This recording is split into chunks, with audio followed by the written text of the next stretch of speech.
Hey guys, it's Mario here, and in this quick video I wanted to address a very common issue, a question that I'm getting from a lot of people, and that is, how do you stop eating when you're bored? How do you stop eating out of boredom? And this is a big problem I see with a lot of guys, a lot of girls who try to diet down to a very low body fat percentage, and in typical, when people try to maintain a healthy lifestyle, right? So they often find themselves spending a couple of hundred calories on simply eating out of boredom when they're not really hungry, when they're not hungry at all. So how do we address this issue? And I'm sure you had your fair share of experience with this. I know I have, no man is cut from a different cloth. We're all human, and I know I've fallen into this trap many, many different times, regardless of how, let's say, indifferent I am or how well I'm developed my willpower and all these things. It just doesn't help sometimes. But with this video, I want to give you 3 root causes and 3 solutions that you can implement right now in your life to help you with the issue of eating when you're bored. So first thing is understanding what's really happening, like the major root cause of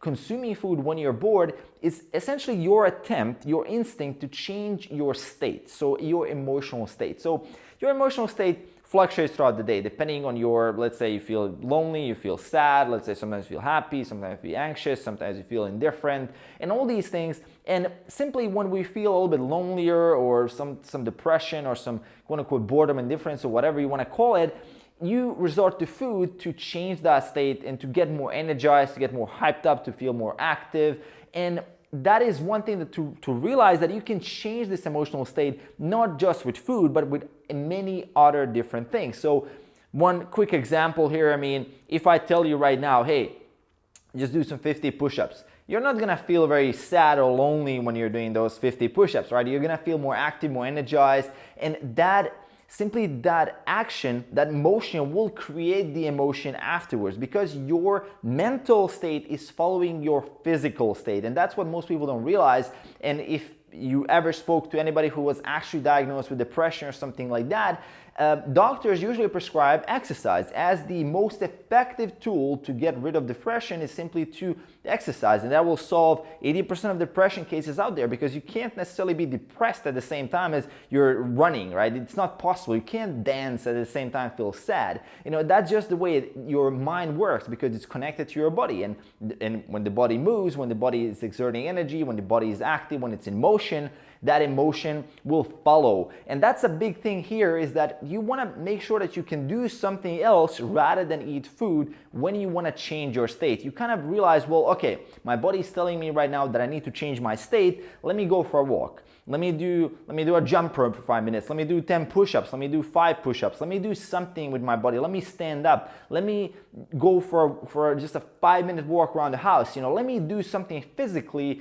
that will change my state for the better. And you will see a massive difference in how this impacts you in general, because a lot of our eating is emotional eating. And that's one thing that I've talked before in many of my videos, that we often resort to, let's say, amping up our emotions, and we eat emotionally rather than looking at simply the nutrition, the calories and the macros and the things that we need as fuel. But we look at it like, okay, it's a tool to make myself feel better, but here's one tool that you can do to make yourself feel better. And that's why, one of the reasons why a combination of exercise and diet really amps up the results is because the exercise kind of can substitute that desire and that need for food to make yourself feel better. So that's the reason number 1. I would think that would be the main root cause of eating when you're bored, is simply that you want to change your state to some higher energized state, or some state where you feel that you're more active, right? Or feel more happy, more satisfied, more joy, essentially.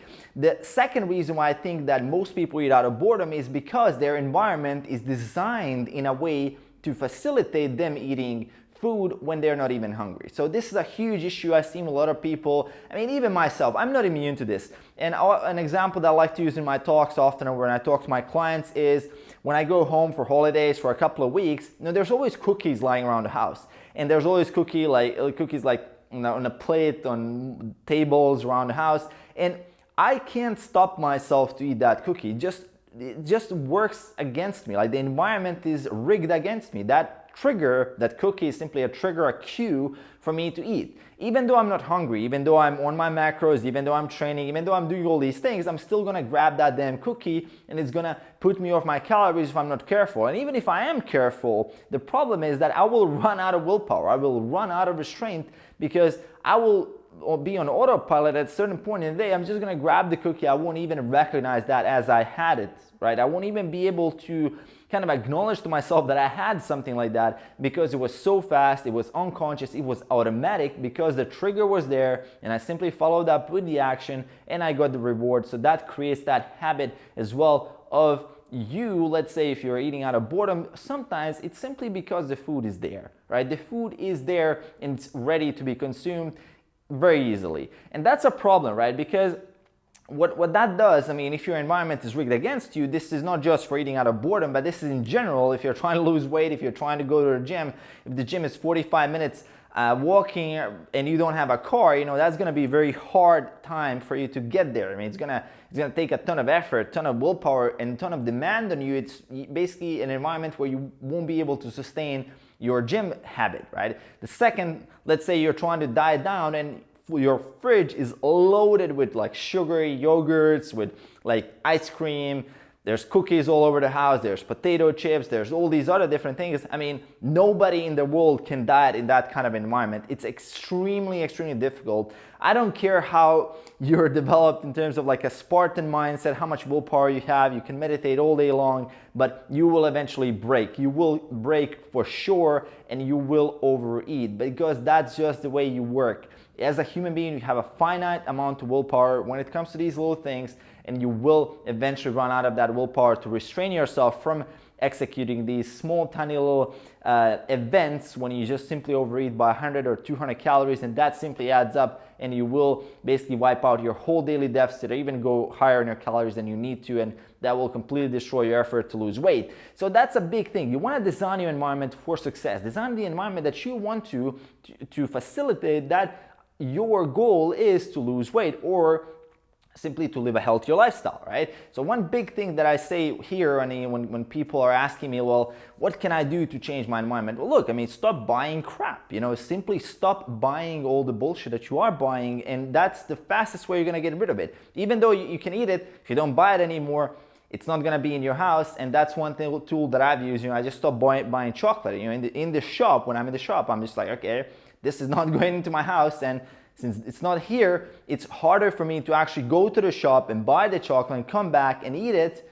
rather than just stay home and just eat some vegetables. And the final thing, the third thing, and I would say this is also very important, and I would say it's the third root cause and something that we need to address, that eating out of boredom is simply a habit. And like any other habit, it works on three principles. Basically, there's a trigger, there's a behavior that you execute, and then there's a reward. And it's much harder to break a habit than to actually change a habit. So think about this for a second. So let's say I tell you, well, you're bored. Well, why don't you just eat some vegetables?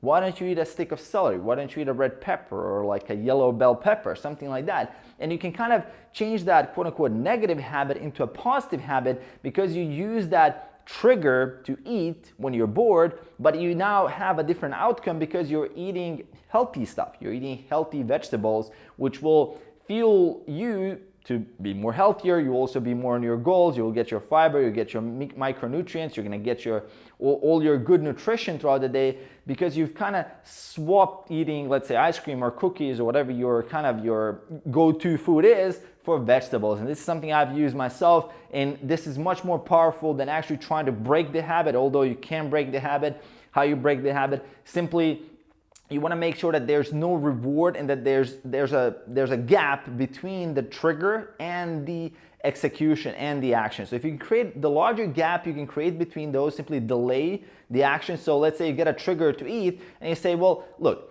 let me just take a walk for 5 minutes and I'm gonna go eat afterwards if I'm still hungry, right? Because often you're not really hungry, you know, think about that. I mean, we're often not really hungry. This is simply our habits. And there's been research on this that you're actually like your meal patterns, and those people who fall into patterns of snacking, their body's anticipating food at that moment, and their hormones such as ghrelin, insulin are being released even though the food hasn't even came into the body, because the body has been trained, it has been conditioned to expect food at a certain time of the day. That's why things like intermittent fasting are very powerful, because you put an eating window of 8 hours and you say, hey, no snacks. And when you do that, when all that food is coming from that 8-hour window, you're retraining your body. There's no chance for the body to fall into a habit of, let's say, snacking, and then it's triggering that hunger signal, even though you're not technically hungry. And I've been doing a couple of those no snacking challenges every time I find myself falling off track. I would highly recommend you to try that out. So 30 days, no snacking challenge. Let's say you say, I'm gonna have 3 meals a day. It's only 3 meals a day. There's no calories consumed between the meals. Super powerful to break the habit of snacking, of eating out of boredom, because you will not typically want to ruin your complete diet because you're on a no snack challenge. Plus, at the same time, you're using these tools like, well, let me just delay it a little bit, let me do some more work, and I'm gonna have a big meal afterwards. Then you can kind of rationalize to yourself, well, the meal is gonna come, so I don't have to eat food right now. So those would be my top 3 tips, my top 3 causes that I've kind of identified by working with hundreds of people in the last couple of years. And this is something that I've seen with myself as well. So these are the things that I personally am changing every time I notice these patterns in my clients and myself. So adopt this, implement it in your life. It will be changing your life. It will allow you to stick to your healthy habits a lot more. And aside from that, let me know in the comments below if you've had your fair share of experience with eating out of boredom. So I'm pretty curious to see how you've dealt with this. How did you manage to break your habit, or if it's still an issue for you? Let me know in the comments below how you're dealing with this. Aside from that, make sure to hit that subscribe button right in the face to support the channel, and I'll see you guys in the next one. Peace.